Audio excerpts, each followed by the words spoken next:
Hello everyone, I hope you are doing great. अभी इस वाले लेक्चर में हम क्या देखने वाले हैं, जो कि आपकी स्क्रीन पे है रेगुलेशन 27। और जिस टाइटल पे आपने यूट्यूब वीडियो के क्लिक किया है, yes, regulation 27 other corporate governance requirements. इसमें एक क्वार्टरली कंप्लायंस रिपोर्ट है। इस वाले जो प्रोविजंस है आप याद रखते होगे कि ये क्वार्टरली कंप्लायंस रिपोर्ट देना पड़ता है।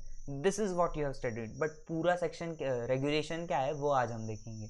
Regulation 27, this will also be short lecture, not as short as regulation 26A जो हमने पढ़ा था KMP के ऑफिस के वैकेंसी के बारे में, but this will be short. और इससे रिलेटेड हम शेड्यूल भी देखेंगे, शेड्यूल में क्या लिखा है। बट फर्स्ट हम देखने वाले हैं रेगुलेशन 27 इटसेल्फ क्या कहता है ये। Other corporate governance requirements. Corporate governance क्या होता है? The governance of a corporate. Simple से भाषा में like the policy, rules, regulation और procedures which a corporate uses to achieve its objective, जो भी लॉन्ग टर्म होगा। These are called corporate governance requirements. बहुत सी चीज़ होती है उसमें। ओके, तो रेगुलेशन 27 क्या कहता है? Sub regulation 1, let's focus on first वाला sub regulation. It says the listed entity में at its discretion comply with requirements as specified in part E of schedule 2। मतलब बहुत सिंपल भाई, सुनो, में लिखा है, शैल नहीं, मतलब डिस्क्रिशन है, लेकिन उन्होंने फिर से बताया कि एट इट्स डिस्क्रिशन। तो लिस्टेड एंटिटी कर सकती है शेड्यूल 2 पार्ट ई में जो रिक्वायरमेंट स्पेसिफाइड है उसको comply.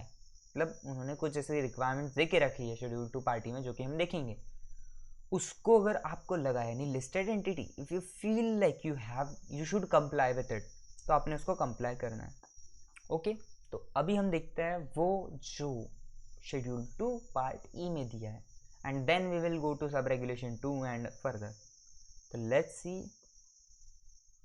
Part E schedule 2 discretionary requirements. Okay, तो इसमें लिखा है सी रेगुलेशन 27 सब रेगुलेशन 1। तो इससे भी हमको पता चल ही रहा है कि वो कहाँ से लिंक होके ये टॉपिक आ रहा है।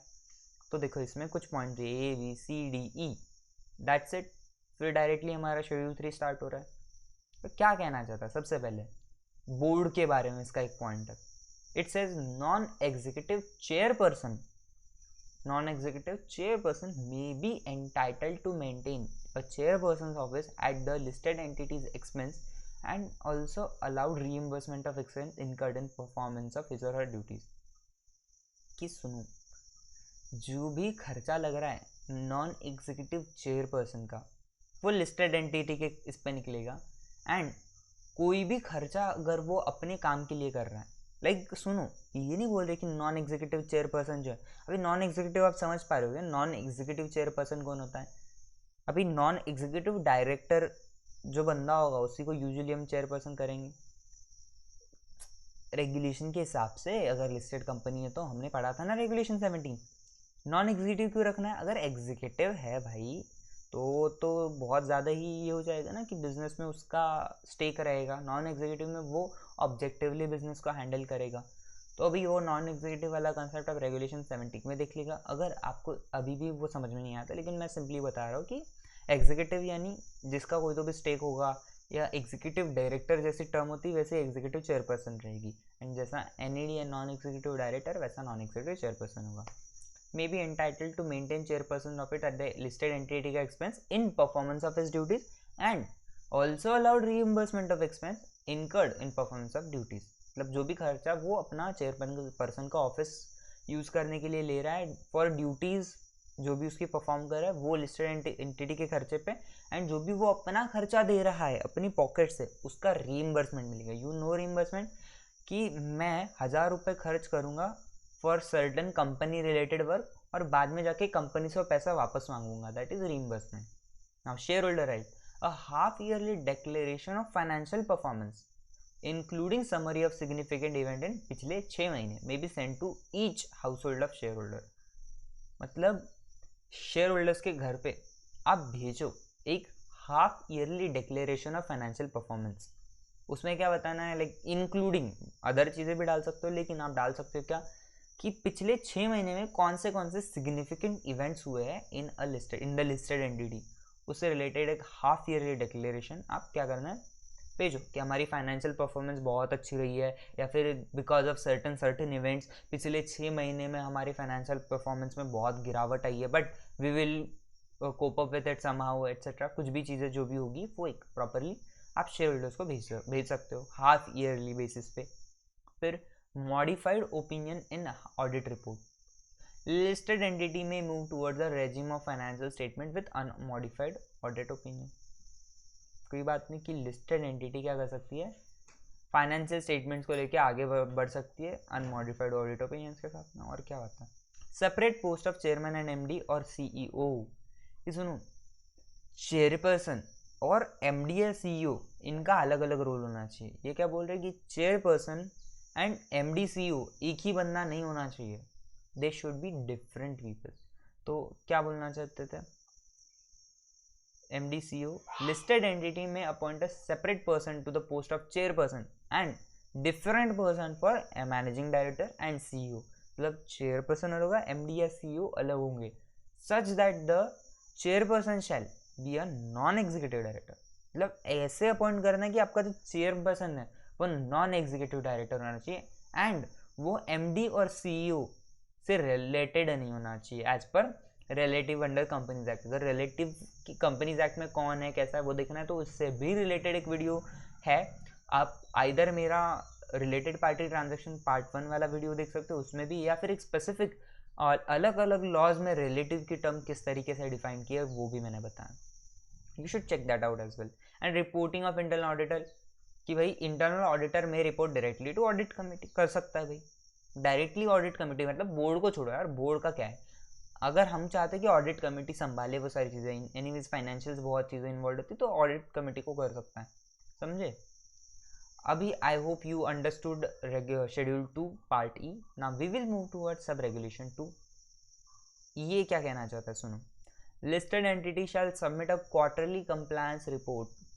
क्वार्टरली कंप्लायंस रिपोर्ट, क्वार्टर क्या होता है आपको पता होगा, 3 महीने का पीरियड इज अ क्वार्टर, एक साल में 4 क्वार्टर्स होते हैं, तो एक साल में कितनी रिपोर्ट जाएगी लिस्टेड एंटिटी की, 4 रिपोर्ट जाएगी। तो quarterly compliance report on corporate governance in the format specified by SEBI यानी board from time to time to किसको देगा, रिकॉग्नाइज स्टॉक एक्सचेंज। कितने टाइम पीरियड में देगा, within 21 days from the end of each quarter.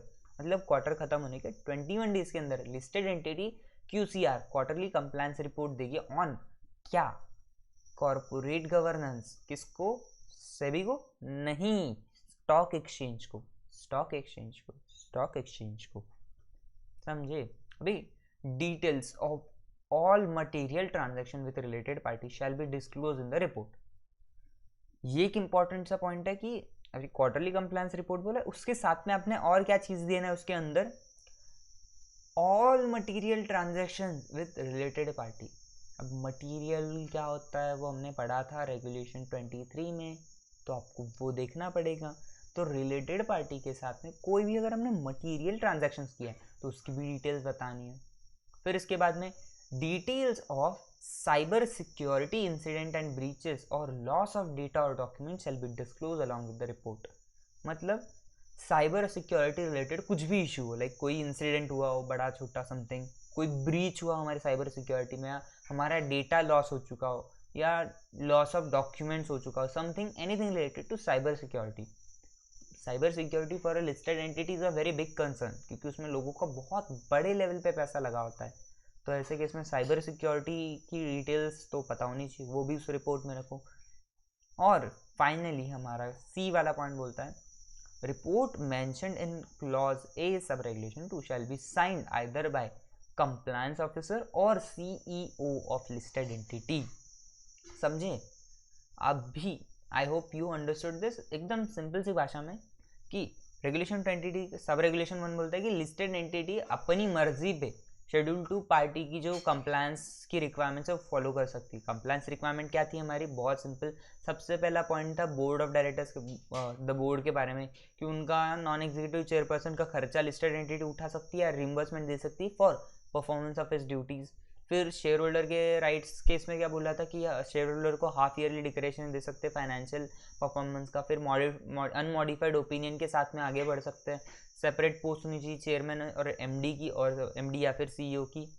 And क्यों ऐसा बोल रहे, अगर होगा तो फ़ायदा होगा, लेकिन अगर ऐसा रख रहे हो तो जो हमारा चेयरपर्सन है वो क्या होना चाहिए, नेड होना चाहिए, और वो एमडी सीईओ से रिलेटेड नहीं होना चाहिए, और ऑडिटर जो इंटरनल वाला है उसकी रिपोर्ट हम डायरेक्टली ऑडिट कमेटी को दे सकते हैं। फिर क्या बोल रहे हैं हम कि quarterly compliance report on corporate governance हमने स्टॉक एक्सचेंज को देनी है with in 21 days from the end of quarter, but वो फॉर्मेट कौन स्पेसिफाई करेगा, उसका सेबी करेगा। अभी उसी के साथ में हमने क्या देना है, material transactions of related party, उसकी डिटेल्स। उसी के साथ में हमने और क्या देना है, साइबर सिक्योरिटी रिलेटेड कोई भी breach, incident, loss of data या डॉक्यूमेंट हुआ है वो एक बताना। और फाइनली जो रिपोर्ट है वो साइन कौन करेगा, either compliance officer that is company secretary और सीईओ ऑफ द कंपनी यानी लिस्टेड एंटिटी। नोट्स बना सकते हो आप, unless there is a big section like 23 और 135 companies act, I have made the notes for you, but since ये sections बहुत ही छोटे हैं एंड आई होप कि इतना छोटा है तो you don't require too much time to make this notes, I have explained it very properly. तो आप बना सकते हो खुद की, आप कैसे भी बना सकते हो, लाइक पोर्ट्रे करके लिख सकते हो नॉर्मल पेज पे, या फिर लैंडस्केप में नोट्स बना सकते हो। I will give you a brief कैसे बना सकते हैं। तो सबसे पहले पॉइंट 1 जो हमारा सब रेगुलेशन बन गया उसके बारे में नॉर्मली लिखना है, listed entity at its description में comply with schedule two party. Schedule two party को ऐसे सर्कल या बॉक्स करके उसके नीचे उसकी बस 5 हेडिंग्स लिख दो, और हेडिंग्स के आगे ब्रैकेट में एकदम शॉर्ट में लिख देना, लाइक बोर्ड वाला पॉइंट है उसमें non executive chairperson expenses and reimbursement, इतना लिख दो। यू विल रिमेंबर कि लिस्टेड एंटिटीज का खर्चा निकालेगी। देन सेकेंड वाले पॉइंट में शेयर होल्डर के राइट्स का था क्या, half yearly financial performance declaration to share holders, इतना एकदम शॉर्ट में ब्रैकेट में लिखा। And same requirements unmodified opinion के साथ में आगे बढ़ सकते हैं।